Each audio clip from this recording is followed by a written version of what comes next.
Um empresário milionário de São Paulo está perdendo a visão aos poucos. Nenhum médico consegue explicar o motivo. Ele já gastou mais de R$200 mil em consultas e exames. E nada. Até que um dia, a filha de 10 anos da faxineira encosta a mão na testa dele e diz algo que faz todo mundo ao redor congelar. O que essa menina revelou não só destruiu um casamento de 12 anos, como quase colocou um homem no caixão.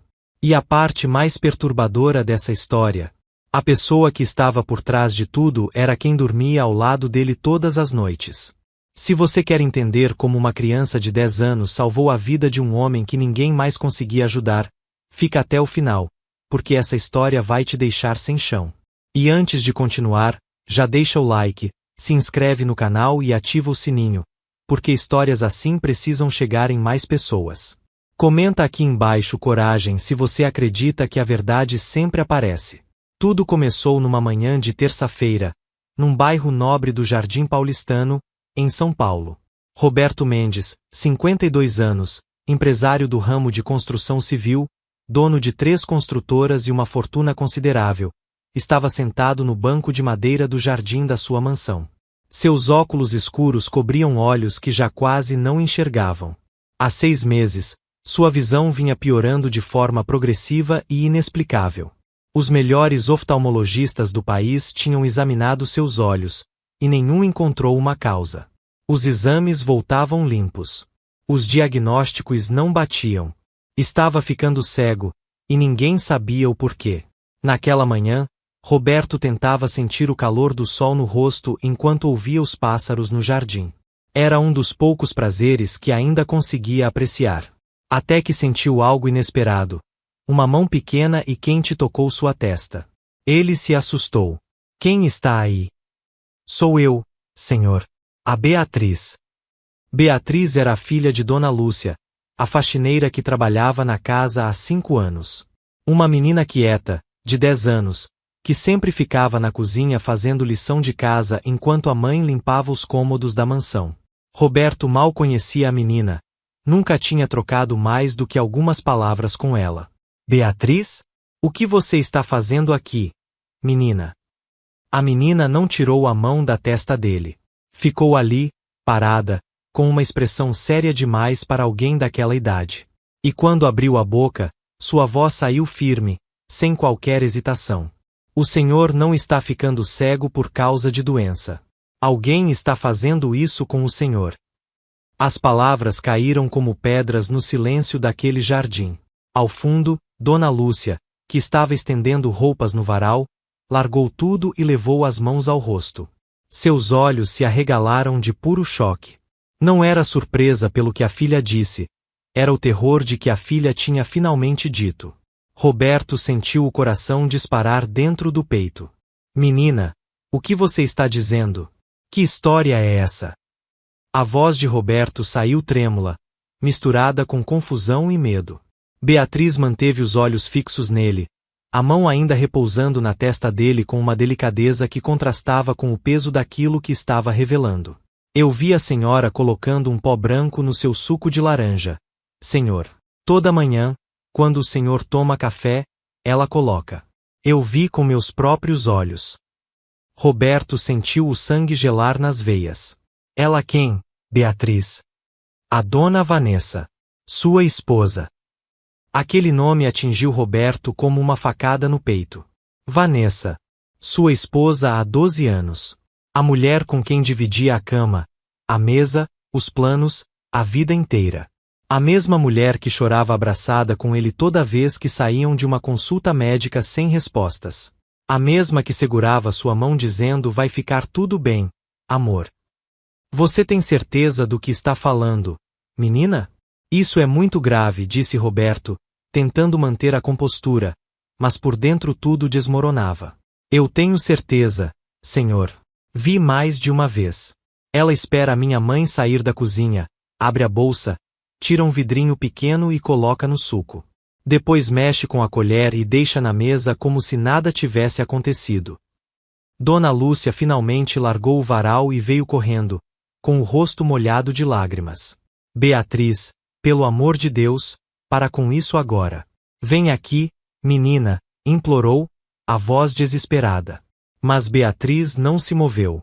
Olhou para a mãe com firmeza. Não, mãe. O senhor Roberto precisa saber.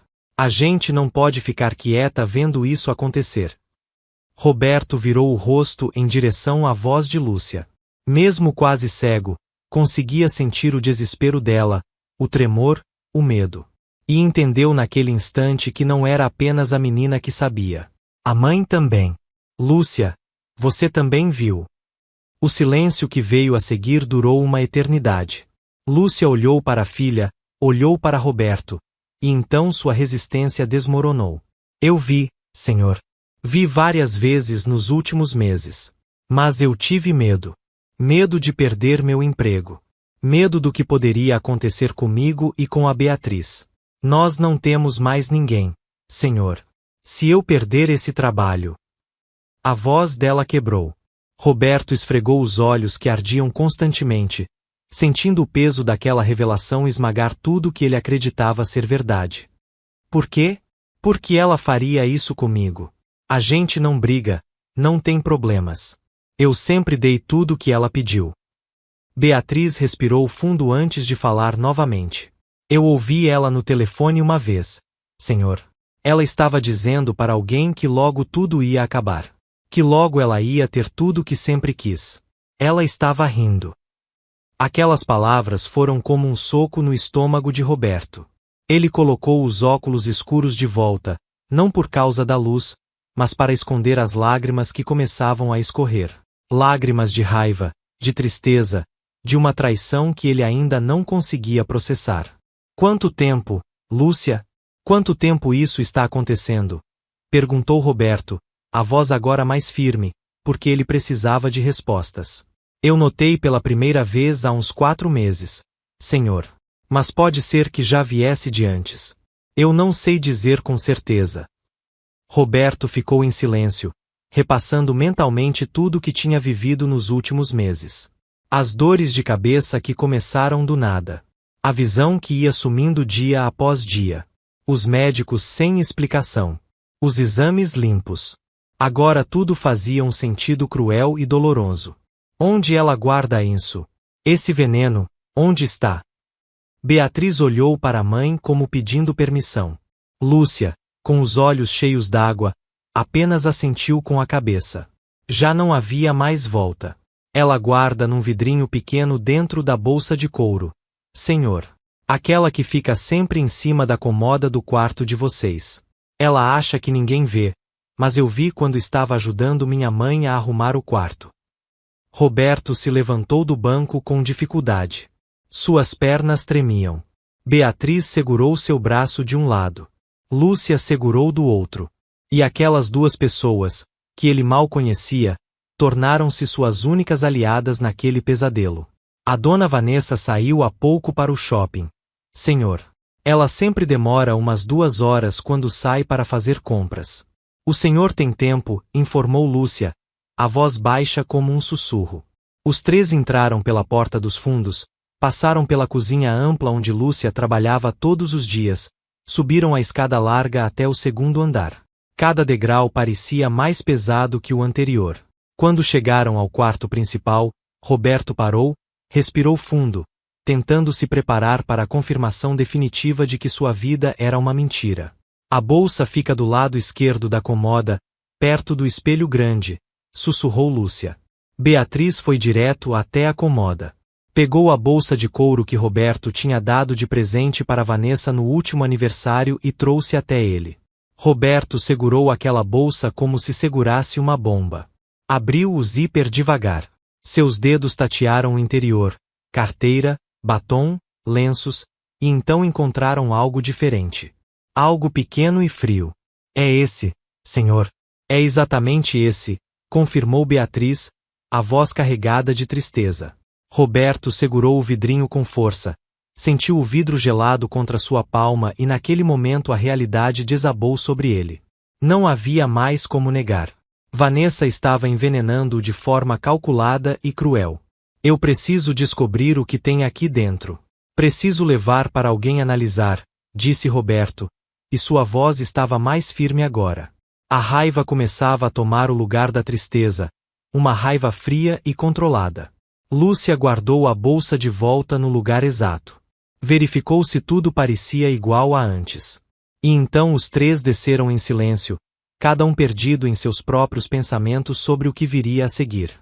Na cozinha, Roberto parou e disse: a partir de agora, não deixe Vanessa sozinha com nada que eu vá comer ou beber. Fique sempre por perto, invente qualquer desculpa. Pode confiar em mim, senhor, prometeu Lúcia. E sua voz estava firme. Ela tinha feito sua escolha. Roberto pegou as chaves do carro e saiu pela porta dos fundos. Sua visão estava péssima, mas ele precisava sair dali. Precisava levar aquele vidrinho para análise o mais rápido possível. Senhor, tem certeza que consegue dirigir? Preocupou-se Lúcia. Eu vou devagar. Conheço o caminho de cor. Ele dirigiu pelas ruas de São Paulo guiando-se pela memória. Cada curva, cada semáforo, gravados na mente por anos de repetição. 20 minutos depois, estacionou na frente do consultório do Dr. Marcos, o médico que o acompanhava há anos. Um homem discreto e confiável. A recepcionista o reconheceu imediatamente. Senhor Roberto, o senhor tem consulta hoje? Não tenho, mas preciso falar com o Dr. Marcos com urgência. É uma emergência. Algo na voz dele fez a recepcionista pegar o telefone na mesma hora. Minutos depois, Roberto estava sentado na frente do médico, com o vidrinho sobre a mesa entre os dois. Doutor, eu preciso que o senhor analise o que tem dentro desse vidrinho. Descobri que alguém está colocando isso na minha comida há meses. Tenho quase certeza de que é isso que está causando minha cegueira. O Dr. Marcos pegou o vidrinho, examinou contra a luz, viu o líquido transparente e seu rosto ficou sério. De onde você tirou isso, Roberto? Da bolsa da minha esposa. O silêncio que se seguiu foi pesado. O doutor conhecia o caso de Roberto desde o início. Tinha feito todos os exames possíveis e nunca encontraram uma causa. Existem várias substâncias que podem causar perda de visão progressiva quando administradas em doses pequenas ao longo do tempo. Metais pesados, venenos específicos. Mas vou ser honesto. Se alguém está fazendo isso de forma calculada, essa pessoa sabe exatamente o que está fazendo, explicou o doutor. Tem cura, doutor? Se for o que estamos pensando, dá para reverter. O Dr. Marcos escolheu as palavras com cuidado. Depende da substância e do tempo de exposição. Em alguns casos é possível reverter ou estabilizar. Em outros, o dano pode ser permanente. Gerson sentiu um nó na garganta. A possibilidade de nunca mais recuperar a visão era aterrorizante. Eu vou mandar isso para o laboratório de toxicologia hoje mesmo.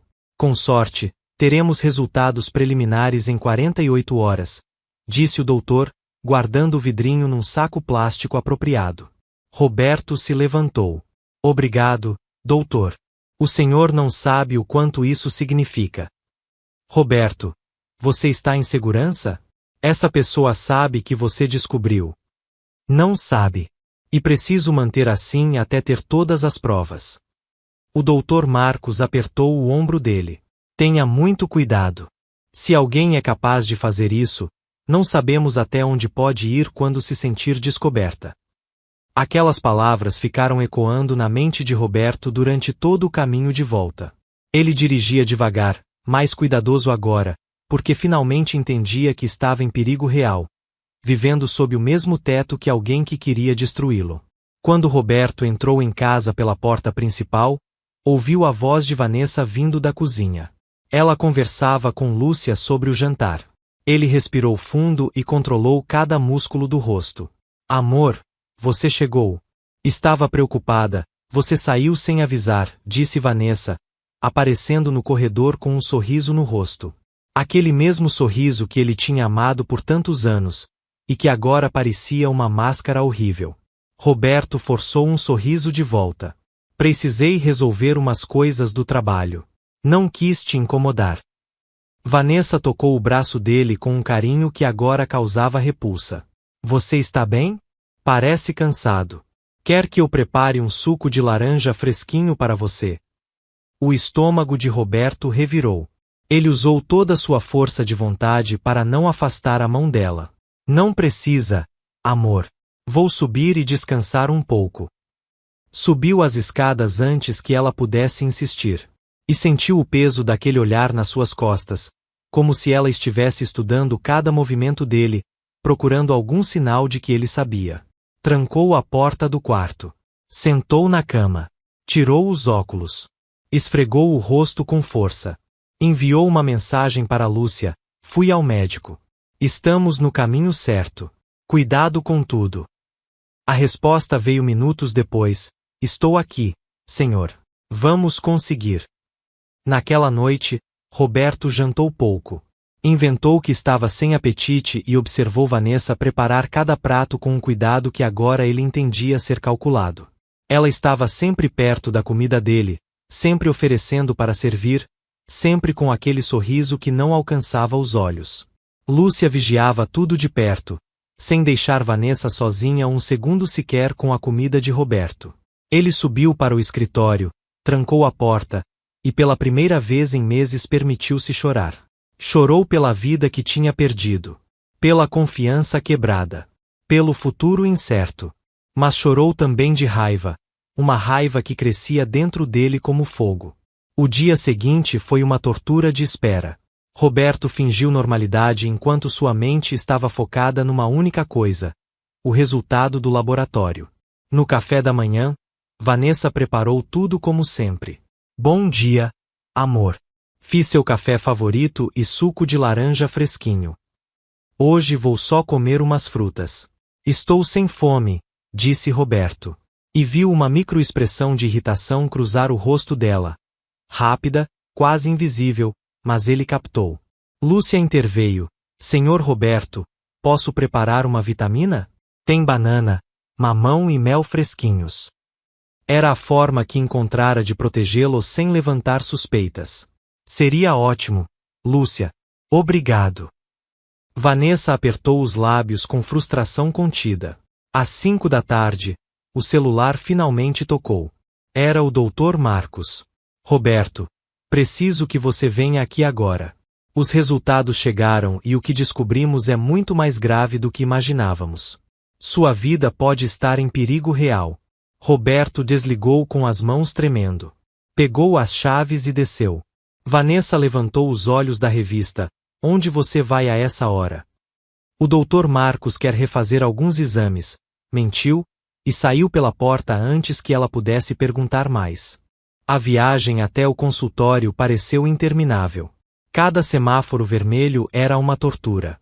Quando chegou, o Dr. Marcos o esperava com uma expressão grave que Roberto nunca tinha visto antes. Senta aqui. Você precisa estar preparado para o que vou te contar, disse o doutor, fechando a porta com cuidado. Roberto tirou os óculos escuros. Seus olhos estavam vermelhos de cansaço. Pode falar, doutor. Eu preciso saber de tudo. O Dr. Marcos abriu uma pasta com os resultados do laboratório. O líquido contém tálio, Roberto. É um metal pesado e extremamente tóxico. Quando administrado em pequenas doses ao longo do tempo, causa exatamente os seus sintomas: perda progressiva de visão, dores de cabeça intensas, fraqueza muscular. E se continuar sendo ingerido, pode levar a consequências fatais. Roberto sentiu o ar faltar. Ele sabia que era veneno, mas ouvir a confirmação tornava tudo horrivelmente real. Se eu parar de ingerir agora, eu me recupero. A boa notícia é que você descobriu a tempo. O dano à sua visão pode ser parcialmente reversível com tratamento. Mas você precisa parar completamente de ingerir a substância e começar a desintoxicação imediatamente. Havia esperança naquelas palavras, apesar da gravidade. Eu tenho provas agora, doutor. Suas análises, testemunhas que viram tudo. Posso ir à polícia? Sim. Você tem provas concretas de tentativa de envenenamento. Isso é crime gravíssimo. Mas cuidado, se ela perceber que você sabe antes de estar seguro, não sabemos qual pode ser a reação. Roberto guardou as cópias dos resultados e saiu direto para a delegacia mais próxima. Pediu para falar com o delegado de plantão e foi recebido pelo delegado Paulo, um homem de meia idade com expressão séria e profissional. Senhor Roberto, sente-se e me conte desde o início. Roberto respirou fundo e contou tudo. Os 6 meses de sintomas inexplicáveis. A revelação de Beatriz no jardim. A busca pelo vidrinho. A análise do Dr. Marcos. O resultado que comprovava a presença de talho. O delegado ouvia atentamente, fazendo anotações. Quando Roberto terminou, ficou em silêncio por alguns segundos. Isso é muito grave. Tentativa de envenenamento é crime hediondo. Baseado nas provas que você trouxe, temos elementos para investigação formal e prisão preventiva. Gerson sentiu um peso sair dos ombros. Finalmente alguém com autoridade estava agindo. As 2 horas seguintes foram de burocracia necessária. Boletim de ocorrência detalhado, assinaturas, informações sobre Vanessa, sobre a rotina da casa. Quando terminou, o delegado orientou: não volte para casa hoje. Fique num lugar seguro enquanto organizamos a operação para amanhã cedo. Roberto reservou um quarto de hotel e enviou uma mensagem para Lúcia: fui à polícia. Está tudo encaminhado. Você e Beatriz não precisam se preocupar. A resposta veio rápida: graças a Deus, senhor. Estávamos rezando por isso. No hotel, quando trancou a porta e ficou sozinho, Roberto finalmente deixou tudo vir à tona. Chorou de alívio, de raiva, de tristeza, de gratidão. Viu no celular várias chamadas perdidas de Vanessa. Mensagens dizendo que estava preocupada. Cada mensagem falsa o enojava mais. Não respondeu nenhuma. Na manhã seguinte, às 7 horas, o delegado Paulo ligou. A operação está prestes a começar. Em poucos minutos uma equipe vai até sua casa para executar os mandados. Roberto quis estar presente. Queria ver. Queria olhar nos olhos dela quando fosse confrontada com a verdade. O delegado permitiu, com a condição de que ficasse no carro até tudo estar seguro. Quando chegaram, 3 viaturas estacionaram na frente da mansão. Policiais desceram e se posicionaram. O delegado Paulo tocou a campainha. Lúcia atendeu a porta, o rosto assustado, mas mantendo a compostura. Bom dia, senhora. Temos mandado de busca e apreensão para esta residência e mandado de prisão para Vanessa Mendes. Ela está em casa. Lúcia abriu a porta completamente. Sim, senhor delegado. Está na sala tomando café. Roberto assistiu tudo do carro. Viu os policiais entrarem. Viu quando, momentos depois, trouxeram Vanessa para fora, algemada. Ela gritava que era um absurdo, que não tinha feito nada. Mas quando seus olhos encontraram os de Roberto dentro do carro, ela parou de gritar e ficou pálida. Naquele instante, ela entendeu que tinha sido descoberta. O delegado se aproximou. Encontramos o vidrinho exatamente onde você disse. Na bolsa e também em um compartimento secreto dentro do guarda-roupa. Havia mais frascos. Ela estava estocando. Isso mostra premeditação clara. Aquela informação fez Roberto sentir náuseas. Havia mais veneno guardado. O plano era de longo prazo. Vanessa foi colocada na viatura, ainda protestando. Roberto finalmente saiu do carro e entrou na casa. Encontrou Lúcia na cozinha, abraçada com Beatriz. As duas choravam de alívio. Quando viram Roberto, Beatriz correu e o abraçou com força. O senhor está bem? A gente ficou tão preocupada. Minha mãe não dormiu a noite toda. Roberto se abaixou e abraçou a menina. Depois abraçou Lúcia também. Graças a vocês duas, eu estou vivo. Essa mulher não vai conseguir fazer mal a mais ninguém. Lúcia limpou as lágrimas. Senhor Roberto, eu preciso pedir desculpas por não ter falado antes. Eu deveria ter contado assim que vi. Fui covarde. Você não foi covarde, Lúcia. Estava protegendo sua filha. O importante é que no momento certo vocês tiveram coragem de fazer o certo. Isso fez toda a diferença. Na delegacia, Lúcia e Beatriz deram seus depoimentos detalhados. Contaram tudo o que viram, todas as vezes que presenciaram Vanessa colocando o veneno. Beatriz descreveu a conversa telefônica que ouvirá, e cada detalhe fortalecia o caso. Durante o interrogatório, Vanessa negou tudo inicialmente. Mas quando confrontada com as provas do laboratório, os frascos encontrados, os depoimentos, ela desmoronou. Eu fiz porque ele nunca me deu o que eu merecia. Ele era certinho demais, correto demais. Eu queria mais. Eu merecia mais. O delegado pressionou. E o plano era fazer o que exatamente? Vanessa baixou a cabeça. Eu ia fazer ele ficar dependente de mim. Controlar tudo, as finanças, os negócios. E quando chegasse a hora certa, ia aumentar as doses. Aquela confissão confirmou o pior. Ela não planejava apenas roubar. Planejava acabar com Roberto completamente. Roberto assistiu parte do interrogatório através de um vidro espelhado. Ouvir aquelas confissões da mulher que amou durante 12 anos foi uma das coisas mais dolorosas que já viveu. Mas ao mesmo tempo trouxe um encerramento necessário, a confirmação definitiva de que Vanessa nunca foi quem ele pensava. O tratamento de desintoxicação começou imediatamente. Roberto passou por sessões de quelação para remover o talho do organismo, tomou medicações específicas e fez acompanhamento constante com especialistas. As dores de cabeça diminuíram drasticamente nas primeiras semanas. A fraqueza muscular foi cedendo aos poucos.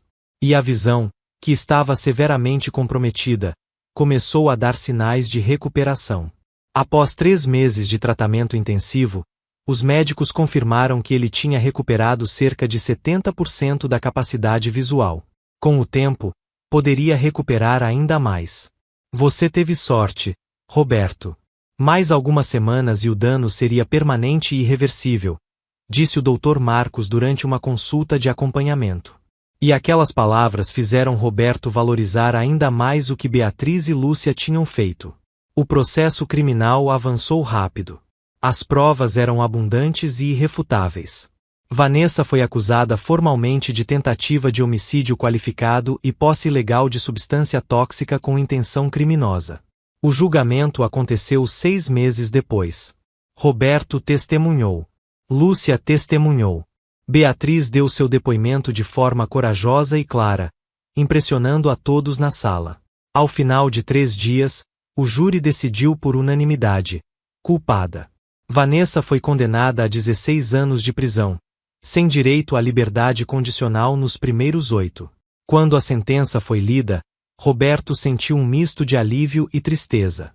Alívio porque aquele capítulo se encerrava. Tristeza porque aquela era a mulher em quem ele havia depositado toda a sua confiança. A história ganhou repercussão.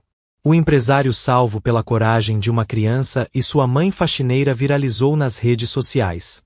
Jornais publicaram matérias. Repórteres pediram entrevistas. Roberto decidiu dar apenas uma, para agradecer publicamente. Essas 2 pessoas que eu mal conhecia se arriscaram por mim quando tinham tudo a perder. A Lúcia podia ter perdido o emprego, podia ter tido problemas sérios. Mas escolheu fazer o certo. E a Beatriz, uma criança de 10 anos, teve mais coragem e integridade do que muitos adultos que conheço. Depois da entrevista, Roberto procurou Lúcia com uma proposta. Lúcia, eu quero pagar os estudos da Beatriz numa escola particular, desde agora até a faculdade. E quero aumentar seu salário. Vocês salvaram minha vida e merecem muito mais do que posso oferecer. Lúcia levou as mãos ao rosto, tentando conter a emoção.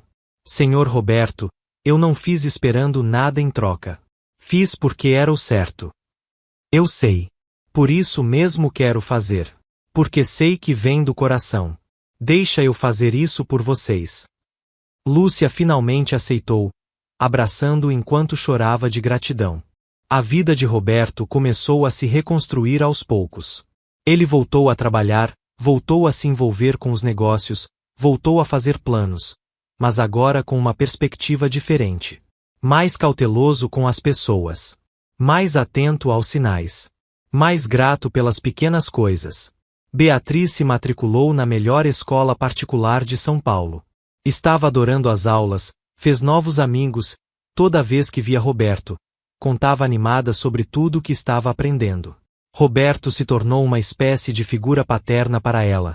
Sempre presente, sempre interessado, sempre orgulhoso de cada conquista. Lúcia continuou trabalhando para Roberto, mas agora em condições completamente diferentes. Salário digno, direitos garantidos, e o respeito e gratidão de alguém que ela tinha salvado. Também voltou a estudar, decidiu fazer um curso de gastronomia porque sempre amou cozinhar. Agora tinha condições de investir nos próprios sonhos. Um ano após tudo, Roberto organizou um jantar especial na mansão. Convidou Lúcia, Beatriz, o Dr. Marcos, o delegado Paulo e algumas outras pessoas que foram importantes durante todo aquele processo. Durante o jantar, Roberto ficou de pé e pediu a atenção de todos. Eu queria reunir vocês para agradecer. Há um ano, eu estava perdendo minha visão, minha saúde, minha vida. E foi a coragem de pessoas incríveis que me salvou. A Beatriz, que com 10 anos teve a coragem de me contar a verdade. A Lúcia, que escolheu fazer o certo mesmo podendo perder tudo. O Dr. Marcos, que agiu com urgência. O delegado Paulo, que tratou o caso com a seriedade que merecia. Eu nunca vou esquecer. Beatriz, sentada ao lado da mãe, sorriu e levantou sua taça de suco. Ao Sr. Roberto, que é a pessoa mais gentil que eu conheço. Todos brindaram juntos. O Dr. Marcos também se levantou. Trabalho com medicina há 30 anos. Já vi muitos casos difíceis. Mas esse me marcou profundamente, não só pela gravidade médica, mas pela humanidade envolvida. Estou feliz de ver você recuperado e cercado de pessoas que se importam de verdade. O delegado Paulo quis falar também. Esse caso me ensinou a não julgar pelas aparências. O mal pode estar nos lugares mais inesperados, e o bem também surge de onde menos esperamos. A coragem dessa menina e de sua mãe deveria ser exemplo para todos. O jantar seguiu em clima de celebração. Carmen tinha feito questão de cozinhar pessoalmente e a comida estava deliciosa. Havia risadas, histórias sendo contadas, planos sendo compartilhados.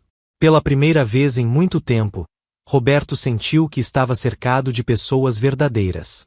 Depois que os convidados foram embora, Roberto chamou Lúcia e Beatriz para o jardim, o mesmo jardim onde tudo começou. Sentaram no banco de madeira e ficaram ali em silêncio por alguns minutos, apenas apreciando a noite e o som dos grilos. Vocês sabem que mudaram minha vida completamente, não é? Beatriz encostou a cabeça no ombro dele. E o Senhor mudou a nossa também. Minha mãe não precisa mais trabalhar em 3 lugares. Eu estou na melhor escola da cidade. A gente tem uma vida de verdade agora. Lúcia segurou a mão de Roberto. Eu sempre vou ser grata ao Senhor. Não só pelo que fez por nós depois, mas por sempre ter tratado a gente com dignidade desde o primeiro dia. O Senhor é um homem raro. Roberto sorriu, um sorriso verdadeiro que há muito tempo não dava. Porque finalmente entendeu que família não é apenas sangue. Que lealdade não se compra. Que coragem não tem idade. E que às vezes as pessoas mais importantes da nossa vida aparecem nos momentos mais inesperados. Nos meses seguintes, Roberto criou uma fundação em nome de Beatriz, focada em ajudar crianças de famílias de baixa renda a terem acesso à educação de qualidade. A inauguração foi um evento emocionante. Beatriz e Lúcia estavam no palco quando ele cortou a fita. Essa fundação existe por causa da coragem de uma menina de 10 anos que escolheu fazer o certo quando era difícil. É em homenagem a ela e a todas as crianças que merecem oportunidades. O público aplaudiu de pé. Roberto pediu que Beatriz dissesse algumas palavras. A menina, nervosa, se aproximou do microfone.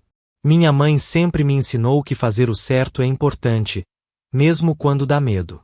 Eu só fiz o que achei que devia. E estou muito feliz que agora outras crianças vão ter chances melhores por causa disso. A plateia aplaudiu com lágrimas nos olhos.